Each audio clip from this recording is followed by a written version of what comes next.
ఆ క్రమంలో ఈ దుర్మార్గుడు ఏం మాట్లాడినా విందాం. మంగళసూత్రం తెంపుతాడు అన్నాడు కాంగ్రెస్ వాడు, ముస్లింలకు ఇచ్చిండు, ముస్లింలకే అధికారం ఉంటది అన్నాడు. ఎన్ని అబద్ధాలు కాంగ్రెస్ మీద చల్లుతున్నాడు. 10 ఏళ్ల నుంచి నువ్వు అధికారంలో ఉన్నావు. 2014 కంటే ముందు హిందువుల పరిస్థితి బాగుందా, ఇప్పుడు బాగుందా? కాంగ్రెస్ కట్టినటువంటి ఏదన్నా తీసుకుందాం, ఏ సంస్థ అన్నా తీసుకుందాం, ఇవాళ DRDOకి పోదాం, వాళ్ళ హిందువులు పనిచేస్తున్నారు ఎక్కువ మంది, ముస్లింసా? నాగార్జున సార్ కింద పంటలు పండించుకున్న రైతులు ముస్లింసా, హిందువులా? చెప్పండి. అరే ఉన్న 30 లక్షలు భర్తీ చేయరా అని చెప్పిన, ఏది సైనికులకు ఇచ్చేటువంటి ఏది దాన్ని పెన్షన్ రద్దు చేసినావు, 4 ఏళ్ళు వాడుకొని వదిలేస్తా అంటున్నావు. కాంగ్రెస్ హయాంలో అట్లా చేయలే. కాంగ్రెస్ అర్థమైందా? ఎవరికి దేశంలో 84% హిందువులే ఉన్నప్పుడు కాంగ్రెస్ ఏది చేసినా హిందువులకే కదా. చెప్పండి. కాంగ్రెస్ హిందువులకు చేసిన నష్టమేంది, బీజేపీ వాడు హిందువులకు చేసిన మేలు ఏంది? నువ్వు ఏదన్నా తీసుకోండి, ఇరిగేషన్ నీటిపారుదల ప్రాజెక్టులు తీసుకోండి, గ్రీన్ రెవల్యూషన్ తీసుకోండి, వైట్ రెవల్యూషన్ తీసుకోండి, దేశాన్ని న్యూక్లియర్ వెపన్ గా చేసింది, anything what ever Congress has built. AIIMS తీసుకోండి, ఐఐటీలు తీసుకోండి. నవోదయ విద్యాలయాలు చదువుకుంటున్న పిల్లలు, కాంగ్రెస్ వాడు పెట్టిన నవోదయ విద్యాలయాలు చదువుతున్న పిల్లలు హిందువులు కాదా? చెప్పండి. కాంగ్రెస్ లో ఉన్న వాళ్ళు హిందువులు కాదా? ముస్లిం రాజులు కూడా మన కోసం ఎన్నో చేశారు కదా హిందువులకి. చట్టం ముందు భారత రాజ్యాంగం ప్రకారం అందరూ సమానులు. There is no discrimination based on caste, religion, creed, colour, gender అన్నప్పుడు ఇక ఇట్లనే గతంలో ఇట్లనే హేట్ స్పీచ్ ఇస్తే అక్బరుద్దీన్ మీద చర్యలు తీసుకున్నాం. కాంగ్రెస్ ముస్లింలకు ఫేవర్ చేసి ఉంటే ఏది పార్లమెంట్ మీద దాడి చేసిన అఫ్జల్ గురును ఉరిదీయకపోతుండే. నువ్వు ప్రజ్ఞా ఠాకూర్ అంటే ఆమెకు పార్లమెంట్ మీద పోయి కూర్చుంటే పెడుతున్నావు, కానీ ఎలాంటి చర్యలు తీసుకుంటలేవు. బ్రిజ్ భూషణ్ శరణ్ సింగ్ మీద చర్యలు తీసుకుంటలేవు. కానీ కాంగ్రెస్ అట్లా చేయలేదు. అర్థమైందా? అందరినీ సమానంగా చూసింది. చట్టం ముందు చట్టం ఎవరికి చుట్టం కాదు. తప్పు ఎవడు చేసినా తప్పే, అది హిందువు చేసినా, ముస్లిం చేసినా, క్రిస్టియన్ చేసినా. కాబట్టి అందరి మీద సమానమైన చర్యలు తీసుకున్నది. నేపాల్ దిల్సుఖ్నగర్ దాడులు చేసి నేపాల్ నుంచి పారిపోతుంటే భక్తులను తీసుకొచ్చి అరెస్ట్ చేసి లోపల వారేసింది కాంగ్రెస్. అర్థమైందా? దేశాన్ని న్యూక్లియర్ వెపన్ దేశంగా చేసింది కాంగ్రెస్. అమెరికా బెదిరించినా భయపడకుండా అమెరికా జలంతర్గాం వెనుకకు పంపించి ప్రపంచ పటంలో కొత్త దేశాన్ని నిర్మించింది, బంగ్లాదేశ్ అనే దేశాన్ని కాంగ్రెస్. ఎక్కడ ముస్లింలకు ఫేవర్ చేసింది? ఒక్కటి చెప్పండి. పొద్దుగాల లేస్తే అబద్ధాలు. అర్థమైందా? అన్ని దాడులు బీజేపీ హయాంలో ఎందుకు జరుగుతాయి? వాటి మీద విచారణ ఎందుకు కావు? ఇప్పటికి చెప్పండి. పుల్వామా దాడికి విచారణ ఎందుకు జరగదు? దేశంలోకి 200 కేజీల RDX ఎందుకు వచ్చిందో చెప్తారా బీజేపీ వాళ్ళు? నేషనల్ ఇన్వెస్టిగేషన్ ఏజెన్సీ NIA స్థాపించింది Congress. Research and analysis wing రాని స్థాపించింది మన నిఘా విభాగాన్ని కాంగ్రెస్. అట్లా ఎన్ని రీసెర్చ్ ఇన్స్టిట్యూషన్స్, ఎలక్షన్ కమిషన్ పెట్టింది కాంగ్రెస్, భారత రాజ్యాంగం రచించింది కాంగ్రెస్.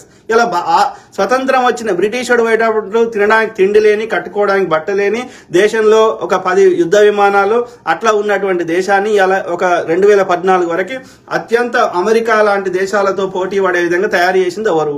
మనతో పాటు స్వతంత్రం వచ్చిన పాకిస్తాన్ ఎక్కడున్నది? మనతో పాటు మనం ఎక్కడున్నాం? ఎవరు చేసిర్రు? 63 ఏళ్ళు కాంగ్రెసే పరిపాలించింది. చెప్పండి.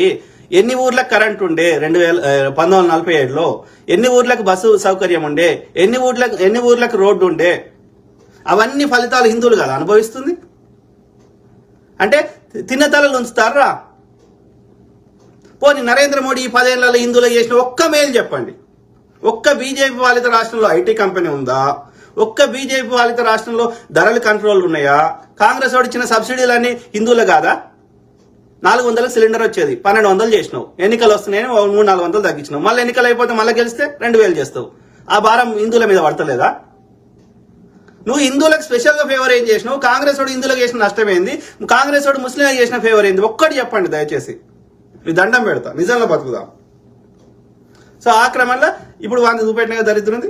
డాక్టర్ మన్మోహన్ సింగ్ గారు ఏమన్నారో అది కూడా చూద్దాం. ఓకే, ఆయన ఎక్కడన్నా మీరు చూడండి, ఎక్కడన్నా ముస్లింలకు ఫేవర్ చేస్తున్నట్టుగా మాట్లాడిండేమో మీరే చెప్పండి విన్న తర్వాత. నిజంగా బతుకుదాం ప్లీజ్. చూసారు కదా మిత్రులు డాక్టర్ మన్మోహన్ సింగ్ గారు ఏమన్నారో? సో అర్థమైందో లేదో చాలా మందికి, అర్థం కాని వాళ్ళకి చెప్తున్నా తెలుగులో. సో ఆయన ఏమన్నాడంటే, ఎవరైతే అప్రెస్డ్ సప్రెస్డ్ ఉన్నారో, ఎవరైతే అణిచివేయబడ్డ వారు ఉన్నారో, ఎవరైతే బడుగు బలహీన వర్గాల వారు ఉన్నారో, 3 to 5% ఉన్న అగ్రకులాల వారు, ముఖ్యంగా బ్రాహ్మణులు అన్ని ప్రభుత్వంలో ఉన్న దేశంలో ఉన్న అన్ని సంపద రిసోర్స్ అనుభవిస్తున్నారు. మిగిలిన 97% మంది అనుభవిస్తలేరు.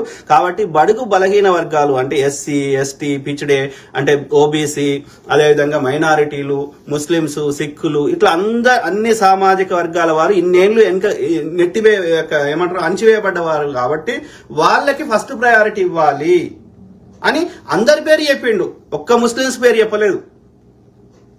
అంటే మా శూద్రులని 97%, 99% శూద్రులని ఎప్పుడు బాపనోడి కింద ఇట్లనే ఎందుకు మమ్మల్ని అన్నిటికీ దూరం చేయాలి? తీయండి, ఇప్పుడు తీయండి. బీజేపీ పరిపాలనలో ఉన్న ఏ శాఖ అన్న తీయండి,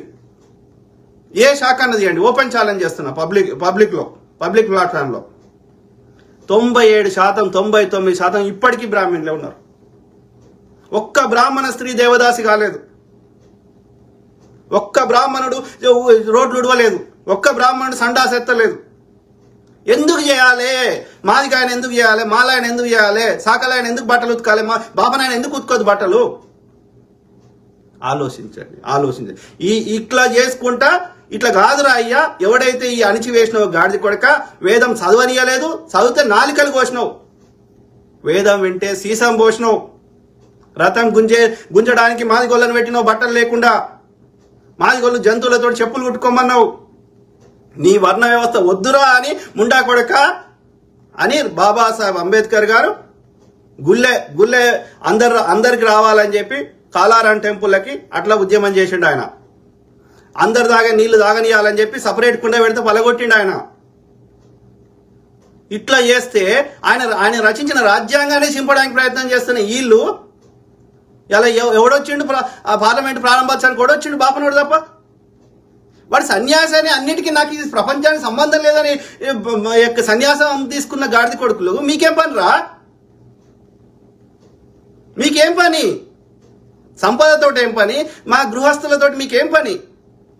మేము ప్రభుత్వాన్ని ఎన్నుకుంటుంది మా యొక్క ధరలు తగ్గిస్తామని, మా పొరగాన్ని చదువుకోవడానికి కావాల్సిన విద్యాలయాలు పెడతామని, మాకు మంచి రోడ్లు వేస్తామని, నా పిల్లల్ని అమెరికాలో మంచిగుందని పంపించే బదులు నా దేశంలోనే అన్ని ఉండేటట్టు అమెరికా లెక్క చేస్తామని నీకు ఓటేసినాం తప్ప బాపన్న గాడి కొడుకులు కుసుండి ముచ్చడి చెప్పడానికి, వాడు తినడానికి కాదు. ఎక్కడన్నాడు డాక్టర్ మన్మోహన్ సింగ్ గారు? మరి ఇదే అక్బరుద్దీన్ ఓవైసీ మీద మనం చర్యలు తీసుకున్నాం, హేట్ స్పీచ్ ఇస్తే.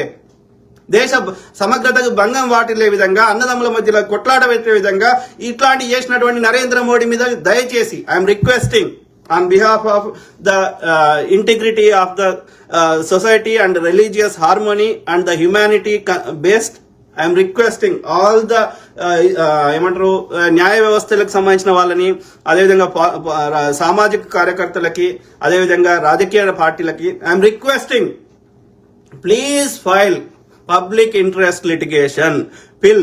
సుప్రీంకోర్టులో పిల్ వేసి మోడీ అనే దుర్మార్గుడిని ఒక రాజకీయాల నుంచి పోటీ చేయకుండా 6 ఏళ్లు 10 ఏళ్లు సస్పెండ్ చేయాల్సిన అవసరం ఉంది. ఆ విధంగా చర్యలు తీసుకోండి. ఇదే బాల్ ఠాకరే గారు గతంలో హేట్ స్పీచ్ ఇచ్చిందని ఆయన మీద చర్యలు తీసుకున్నారు. అబద్ధాలు ఇక్కడ 2 ఫ్యాక్టర్స్ ఉన్నాయి. ఒకటి, తప్పుడు ప్రచారం చేస్తున్నావు, ఫాల్స్ ప్రాపగాండా, గోబెల్స్ ప్రచారం. రెండోది, యూఆర్ కిల్లింగ్ ద ఇంటిగ్రిటీ, అంటే దేశ భద్రతకు వాటే విధంగా, దేశంలో అంతర్గత కుమ్ములాటలు వచ్చే విధంగా, సామరస్యత కోల్పోయే విధంగా దేశానికి అంటే ఉపా చట్టాల కింద లోపలేయాలి నరేంద్ర మోడీని. అర్థమైందా? ఎందుకంటే నువ్వు దేశ భద్రతకి ముప్పు వాటిల్లే విధంగా ప్రవర్తిస్తున్నావు. అర్బన్ నక్సలైట్ అంటున్నావు. ఎవరు నక్సలైట్? ఎవరు నక్సలైట్? ఆయుధం పట్టుకోవద్దని చెప్పారు. నక్సలైట్ కాన్సెప్ట్ లో దేశ సైనికులు కానీ పోలీసులు కానీ అప్రూవ్డ్ పర్సన్ తప్ప ఎవరైనా ఆయుధాలు పట్టుకోకూడదని చెప్పారు తప్ప వాళ్ళ ఐడియాలజీ తప్పని ఎవరు చెప్పలేదు. సమాజం ఏర్పడాలరా, దేశంలో ఉన్న రిసోర్సెస్ అందరికీ కావాలని చెప్పడంలో తప్పు లేదు, కానీ దాన్ని అహింసా పద్ధతిలో చేయమని అడిగినాం. కానీ అదే ఆయుధాలు పట్టుకున్నటువంటి మరి ఆర్ఎస్ఎస్ గాడిద కొడుకులు వాళ్ళు తీవ్రవాదులు కాదా? ఆలోచించండి.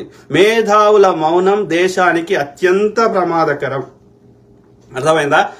మనకేందిలే అనుకుంటే అది రేపు అక్కడ జరిగింది, బయట చెత్త ఉంటే మనకేమవుతుంది, మన ఇంట్లో లేదు కదా అనుకుంటే బయట ఉన్న చెత్త కంపల్సరీ ఏదో ఒక రోజు మన ఇంట్లోకి వస్తుంది. నాకేందిలే అనుకుంటే నిన్ను హరించి వేస్తుంది.